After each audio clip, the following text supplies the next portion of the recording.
তো hello guys, তোমরা সবাই কেমন আছো? আশা করি সবাই ভালোই আছো। আর আমি আজকে এঁচোড় বানাচ্ছি, সেটা তোমাদেরকে শেয়ার করবো একটু। তো কেমন হচ্ছে অবশ্যই কিন্তু কমেন্ট করে বলো, হ্যাঁ। আর চলো তোমাদেরকে দেখিয়ে দিই, রেডি করছি এখন সবে সব রেডি হয়েছে আর কি। তারপরে রান্নাটা চালু করব, তোমাদের দেখাবো সেটা। চলো, টাটা। সবাইকে জানাই শুভ দুপুর, আর সবাই ভালো থেকো। আর কি কি রান্না করে খাচ্ছ অবশ্যই কিন্তু আমাকে একটু জানিও, আমিও জানাবো।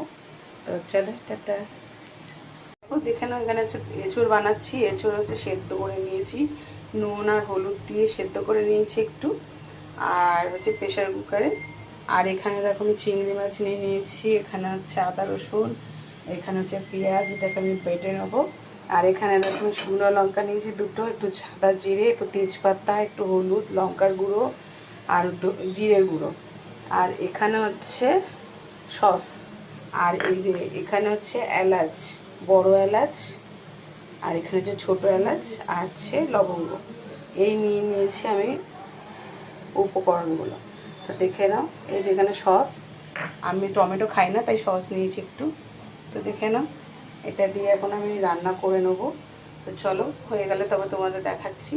ঠিক আছে, চলো, টাটা।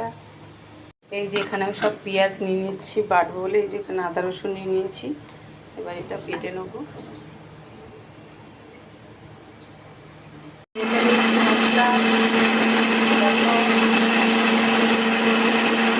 আদা রসুন পেঁয়াজ বেটে নিয়েছি বন্ধুরা। তো তারপর তোমাদেরকে দেখাচ্ছি। তো চলো, আমি একটু কড়াই তেল দিয়ে দেবো, দেখো পরিমাণ মতো, একটু বেশি করে তেল দেবো, কারণ এছাড়া একটু তেল না হলে ভালোও লাগে না।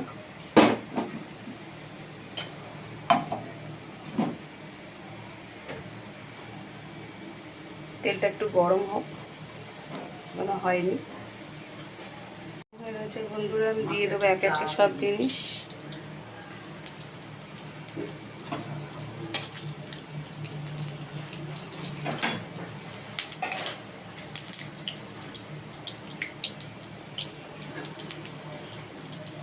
এই সাদা জিরেটা দিয়ে দিলাম,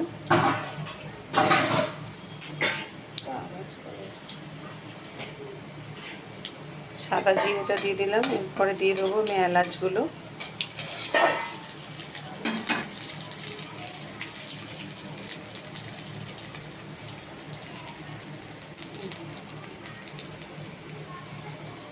শুকনো লঙ্কাটাও দিয়ে দিয়েছি।